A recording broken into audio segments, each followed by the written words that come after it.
Ευχαριστώ πάρα πολύ για τον κύριο Νίκο, τον κύριο Θωμά και όλους που μιλήσατε. Αλλά επειδή δεν είμαι και κάθε Δευτέρα εδώ, λόγω που πηγαίνω και σε άλλες πόλεις, ίσως λείψω και την άλλη Δευτέρα. Θα ήθελα να πω κάτι για τα πάθη που δεν θα μου δοθεί άλλη ευκαιρία να το πω τουλάχιστον αυτή τη χρονιά. Πρώτον, ο Άγιος Ιωάννης ο Χρυσόστομος λέει πρέπει να προσέχουμε, να αγρυπνούμε, να προσευχόμαστε, να κάνουμε όλα τα μέσα τα οποία μας δίνει η χάρη του Θεού και η Εκκλησία. Και το πάντων κεφάλων το μη θαρρύν εαυτούς. Ποτέ να μην θαρρύνουμε στον εαυτό μας. Να πούμε τώρα τόσα χρόνια είμαι μέσα στη χάρη του Θεού. Τόσες φορές ξομολογήθηκα, τόσες φορές κοινώνησα και είμαι και τόσο χρονών που είπε ο κύριος Κίζαρης και πλησιάζω και τα 80. Δεν έχω ανάγκη. Μην το πει κανείς ποτέ αυτό. Ο διάβολος καιροφυλακτή όπως το Μέγα Αντώνιο μέχρι την τελευταία στιγμή τον κυνηγούσε και όταν τον πήραν και οι άγγελοι την ψυχή και στον δρόμο. Αντώνιο μου ξέφυγες, δεν σου ξέφυγα, ήθελα να του βάλει τη σκέψη περηφανίας. Λοιπόν, το πάντων κεφάλαιο το μη θαρρύνει αυτούς. Και αν έχεις μεγάλα κατορθώματα κάνεις, και αν έχεις προχωρήσει πολύ στην αρετή, κι αν, μη θαρρύνεις τον εαυτό σου. Εφόσον σάρκα φορείς και τη γη νικείς, κινδυνεύεις. Και ένα παράδειγμα που το έχω πει, γιατί είναι και μερικοί αδελφοί που τους βλέπω που δεν τους έχω δει άλλη φορά και χαίρομαι γιατί έχουμε και καινούριους αδελφούς. Άνθρωπος του Θεού, αγνός και καθαρός από μικρό παιδί που παντρεύτηκε με αγνότητα τη γυναίκα του και καλή γυναίκα και έκανε και πολλά παιδιά και ευλογημένα. Άνθρωπος της Εκκλησίας και αφοσιωμένος στον Θεό. Άνθρωπος που ζούσε μες στην Εκκλησία, έμεινε χήρος και έμεινε άρρωστος και δεν είχε τα παιδιά του κοντά του να τον βοηθήσουν. Ήρθε στον Αγιάννη και μου τα έλεγε με δάκρυα και παρακάλεσε να πάει κάποια κυρία της προνοίας, όχι της εδώ την πρόνοια που έχουμε στο Δάκλη, υπάρχουν της προνοίας της κοινωνικής προνοίας ή της δημαρχίας, δεν ξέρω, ναι, να πάει να τον εξυπηρετήσει. Και του πήγε μια παλιογυναίκα, φοβερή, 87 χρονών, και τον ευίασε και έκανε πράξη μοιχείας και πήγε να τρελαθεί. Μα του λέω Γιώργα, κάνατε πράξη ολόκληρη. Όπως κάναμε με τη γυναίκα μου για να κάνουμε τα παιδιά. Θα τρελαθώ, θα πάω να πνιγώ στη θάλασσα. Στον Αγιάννη στο ξομολογητήρι μου τα έλεγε προετών. Δεν το αντέχει η συνείδησή μου. Γιώργα μου λέει δεν θα πάω. Δεν θα πνιγείς. Έχει ο Θεός. Υπάρχει μετάνοια. Είχε για μένα μετάνοια. Σε τέτοια ηλικία να πέσω στη μοιχεία. Εγώ τίμησα τη γυναίκα μου, το στεφάνι από μικρός, ποτέ δεν έκανε τέτοια πράξη. Είδα και έπαθα να το συνεφέρω. Του δώσα θάρρος, του δώσα κανόνα, ήρθε, ξαναήρθε. Κοινώνησε μερικές φορές και πέθανε. Ήταν όμως απελπισμένος. Δεν ξέρετε πόσο τον λυπήθηκε. Μην νομίσει κανείς ότι και τα 80 αν περάσει και στα 80 ότι δεν μπορεί να αμαρτήσει να κάνει θανάσιμο αμάρτημα. Αυτή ήθελα να του πάρει χρήματα. Άστε, δεν τα ρωτάσουμε. Ένα κουμπάρο που ο μπαμπάς του είχε λεφτά και πήγε έτσι να το βοηθάει στο σπίτι. Ναι. Λοιπόν, τελειώνω με αυτό και κάτι άλλο. Άκουσα ένα CD από την Αριζόνα του πατρός Εφραίμ. Δεν ξέρω αν το άκουσε κανείς από εσάς. Εντυπώσεις από ένα προσχήμα στην Αριζόνα. Ένα καταπληκτικό CD. Τον πατέρα Εφραίμ τον ήξερα χρόνια και ξομολογιόμουν πάνω από 10 χρόνια όταν ήμουν στη Μονή Φιλοθέου και μου έδωσε και την κάρα του γέροντά του και την προσκύνησε και την έχει μαζί του στην Αριζόνα και έχει κάνει 19 μοναστήρια. Και έχει κάνει εκεί μια όαση στην Αριζόνα με 17, 18, 19 ναούς. Πάνε οι άνθρωποι και νιώθουν ότι είναι στον παράδεισο. Είναι ένας χαρισματούχος άνθρωπος, μετά από τον πατέρα Παΐσιο λένε ότι σήμερα αυτός είναι ο πιο χαρισματούχος, γνωστός γέροντας, ορθόδοξος που υπάρχει από το Άγιον Όρος που είναι γνωστός. Και έχει χαρίσματα καταπληκτικά. Λέει λοιπόν σε αυτό το CD, στον άνθρωπο εκεί που το βουβέντιαζε και του λέει βλέπω ένα σύννεφο στην Ελλάδα επάνω μαύρο με τις ακαταστασίες που υπάρχουν, με τις προπολισίες, με τις καταχρήσεις, με την διαφθορά τη μεγάλη και λυπάται η καρδιά μου, υπάρχουν και άνθρωποι του Θεού, αλλά οι περισσότεροι Έλληνες έχουν πέσει μέσα στα πάθη, στα βρωμερά πάθη της σάρκας. Και λέει σε αυτόν τον άνθρωπο με τον οποίο μιλάει και του λέει θα πας και θα πεις και θα τα πεις με έξω από τα δόντια ότι μερικά δελικτά πάθη έχουν διώξει τη χάρη του Θεού. Διότι πάρα πολλοί Έλληνες έχουν πέσει με τα μούτρα στη σαρκολατρία, σε παιδεραστίες, σε βρωμερά πάθη. Και ποτέ μου δεν έχω μιλήσει για αυτά τα πάθη και ντρέπομαι να μιλήσω ούτε και σαν πνευματικός. Αλλά λέει σε αυτόν, θα πας να τα πεις με το όνομά τους. Ότι έχουν γίνει κτίνη και χειρότερα από τα κτίνη. Διότι κάνουν στοματικό έρωτα, προκτικό έρωτα, παραφύσιν πράξεις, Σόδομα και Γόμορα. Έτσι ακριβώς τα λέει. Προς Θεού. Η Ελλάδα είναι Σόδομα και Γόμορα. Σταματήστε να μαρτάνετε Έλληνες. Και να τα λέτε, λέει, όπως σας τα λέω εγώ. Έτσι ακριβώς, με το όνομά τους. Χωρίς να ντρέπεστε. Έχει παραγίνει το κακό. Έχει ξεχυλήσει το ποτήρι. Και αυτό επιτρέπει ο Θεός τέτοια δοκιμασία στον ελληνικό λαό. Και εξακολουθούν να αμαρτάρουν οι Έλληνες και ξέρετε. Και όποιον άνθρωπο είναι ηθικός το θεωρούν ότι δεν είναι φυσιολογικός. Τρομερό πράγμα.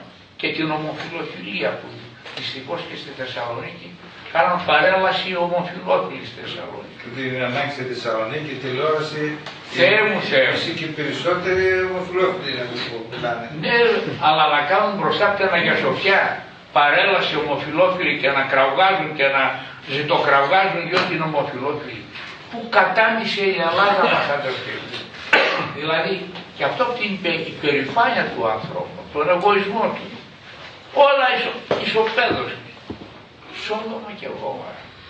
Αλλά σας τα είπα, διότι αυτή είναι η πραγματικότητα και γιατί ο γέροντας είπε να τα λέμε. Και επειδή τον είχα και πνευματικό και τον υπολείπτομαι, τα λέω όπως τα λέει στο CD. Αλλά μην απελπίζεστε. Κάποτε τα Σόδομα και τα Γόμορα δεν τα κατέστρεψε ο Θεός, εάν υπήρχαν 10 δίκαιοι.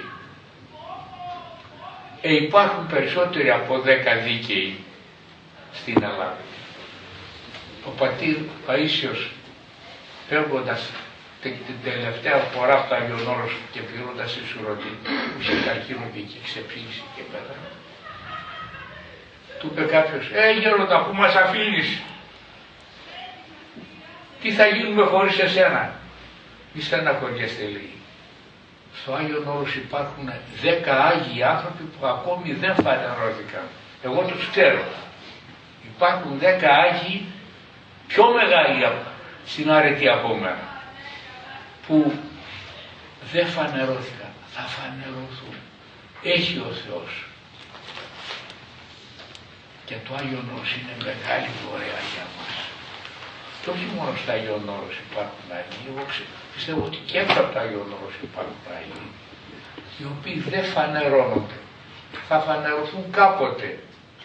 Ίσως εδώ ή στη Βασιλεία των Ουρανών. Γι' αυτό θα αρσεί το κίνημα, θα αρσεί το λαός του Θεού. Δεν θα καταστραφεί η Ελλάδα. Η Ελλάδα ποτέ δεν πεθαίνει. Έχει Αγίους ανθρώπους. Έχουμε Άγιους μάρτυρες σε όλη την Ελλάδα που πότισαν οι νεομάρτυρες με το αίμα τους. Τα χώματα και της Μακεδονίας και της Θράκης και όλης της Ελλάδας. Αλλά και εμείς πρέπει να αγωνιστούμε στεναρά και όσο η αμαρτία προχωρεί και καλπάζει, τόσο και εμείς να γινόμαστε πιο πολύ πιστοί στον Θεό. Περισσότερη εγκράτεια, περισσότερη προσευχή. Γιατί λέω με ένα πολύ θετικό παράδειγμα. Ήρθαν από μια γειτονική πόλη της περιοχής μας, ας μην κατονομάσω, 2 αστυνομικοί, άντρας και γυναίκα. Τους εξομολογώ χρόνια γιατί πάω και σε άλλες πόλεις εδώ γύρω, ξέρετε. Μου τηλεφώνησαν στην Αθήνα και μετά και εδώ και ήρθαν πάνω στον Άγιο Σύλλα. Αστυνομικοί και οι 2 άνθρωποι του Θεού, με 3 παιδιά. Τους ομολόγησα και είχα χρόνο πολύ και τους ερώτησα μερικά πράγματα. Σηκώνονται οι 2 αυτοί σύζυγοι κάθε βράδυ μετά τις 3:30 και κάνουν μεσονυχτικό και κάνουν 100 μετάνες στρωτές και ο άντρας και η γυναίκα και ζητάνε εκ βαθιών το έλεος του Θεού για το και για τα παιδιά. Ένα παιδί τους παρουσιάζει και κάποιο πρόβλημα και ζουν μια ζωή μέσα στον κόσμο, μέσα στην πόλη τους και κάθε βράδυ κάνουν αγρυπνία και 100 στρωτές μετάνες λέγοντας την ευχή. Ποιος από εμάς το κάνει αυτό? Ντρέπομαι που κι εγώ που είμαι ιερομόναχος δεν το κάνω. Θα πω έχω βέβαια και μια δυσκολία με το πόδι μου που έχω κάνει και εγχείρηση και δεν μπορώ να κάνω στρωτές μετάνες. Προσπαθώ να κάνω μισές μετάνες. Αλλά ποιος από εμάς, και αυτοί δεν είναι ούτε θεολόγοι, είτε δάσκαλοι, είτε καθηγητές, κύριε καθηγητά, κύριε Κίδε, είναι αστυνομικοί. Και ξέρετε στην αστυνομία τι τραβάνε αυτοί οι άνθρωποι. Ζευγάρι χριστιανικό, με 3 παιδιά. Και ζουν μια ζωή πολύ ευλογημένη. Τους θαύμασα. Διδάχτηκα. Υπάρχουν και τέτοιοι άνθρωποι στην περιοχή μας. Άγνωστοι. Εγώ τους ομολογώ χρόνια. 20 χρόνια, 30, πολλά χρόνια. Και δεν τους ήξερα. Και τώρα εξομολογώντας τους βλέπω οι άνθρωποι αυτοί πώς αγωνίζονται και τι κάνουν. Και τι κάνω εγώ και τι κάνετε εσείς. Δεν σας λέω περισσότερο. Μπορούμε όλοι μας να κάνουμε κάτι περισσότερο. Εναντίον των παθών. Είναι δυνατόν αυτοί οι άνθρωποι νηστεύουν κανονικά. Και αυτοί και τα παιδιά τους. Και κάθε βράδυ μεσονυχτικό μετάγες 100 και το κάνουμε με χαρά. Δεν ξέρετε πόσο διδάχτηκα. Συγγνώμη σας καθυστέρησα. Νομίζω ότι έπρεπε να σας τα πω αυτά. Υπάρχει και πολύ βρωμιά και πολύ κακό. Υπάρχουν και άνθρωποι διαμάντια. Όχι μόνο σαν γνώρος. Και μέσα στις πόλεις μας. Και δεν τους ξέρουν. Θα φανερωθούν αυτοί κάποτε. Που και εμείς οι πνευματικοί που τους εξομολογούμε. Υπάρχει πολύ βρωμιά, περισσεύει και η χάρη του Θεού. Αυτό να ξέρουμε. Λοιπόν, με θυμόν ο Θεός και ητάσε, ότι με θυμόν ο Θεός. Οι σκικότες ητάστε, ότι με θυμόν ο Θεός. Ιδού εγώ και τα παιδιά μη έδωκεν ο Θεός, ότι με θυμόν ο Θεός. Ο λαός ο καθήμενος εν σκότη, είδε φως μέγα, οι κατοικούντες εν χώρα και σκιά θανάτου, φως λάμψει εφημάς. Ότι με θυμών ο Θεός, με θυμών ο Θεός, γνώτε έθνη και ητάστε, ότι με θυμών ο Θεός. Πανάγαθε Κύριε, σε ευχαριστούμε με όλη μας την καρδιά γιατί απόψε μας αξίωσε να ανταμώσουμε όλοι μπροστά στον Σταυρό και ασχοληθήκαμε με ένα τέτοιο σοβαρό θέμα, με τα πάθη τα οποία μας απομακρύνουν και μας αλωτριώνουν από τη δική σου αγάπη. Λύτρωσέ μας Κύριε από τα πάθη. Δώσε μας τη χάρη σου να μισήσουμε την αμαρτία, να μισήσουμε τα πάθη και των παλαιών άνθρωπων και να θελήσουμε να αναγεννηθούμε πνευματικά με τα μέσα της Εκκλησίας, με νηστεία, αγρυπνία, προσευχή, ουράνια χαρίσματα που έδωσες όλες τις γενναίες των πιστών σου μαθητών και των πιστών σου χριστιανών. Ας μην πτωούμεθα από την αμαρτία που υπάρχει γύρω μας. Υπάρχει και κόσμος που αγωνίζεται και τίμοι οικογενειάρχε και οικογένειες χριστιανικές και αγιορείτες πατέρες και ιεραπόστολοι μες στην Εκκλησία μας που εργάζονται στην εσωτερική και εξωτερική ιεραποστολή. Υπάρχουν σε όλη την Ελλάδα χριστιανικοί κύκλοι μελέτης Αγίας Γραφής, χριστιανικές ορθόδοξες σχολές, χριστιανικοί σύλλογοι ορθόδοξοι που εργάζονται και ενορίες ζωντανές που εργάζονται και έχουν αγωνιστική πορεία, φιλανθρωπική προσφορά και αγάπη στο λαό που υποφέρει. Κύριε, δεν μας στέρισες από Αγίους και από ανθρώπους χαρισματούχους. Τους γνωρίσαμε, μιλήσαμε μαζί τους, συμπροσευχηθήκαμε μαζί τους και υπάρχουν και σήμερα ανάμεσά μας άνθρωποι δικοί σου που κάνουν το θέλημά σου και αποπνέουν άρωμα αγιότητος. Αξίωσέ μας να αγωνιζόμαστε κατά των παθών, να αγαπήσουμε τις αρετές, την Αγία Ταπείνωση, την καθαρότητα, την αγνότητα, τη σοφροσύνη, την αλήθεια, τη δικαιοσύνη, την υπομονή, την εγκράτεια, την πραότητα και την Αγία Ταπείνωση που μας κάνει να μοιάζουμε με σένα.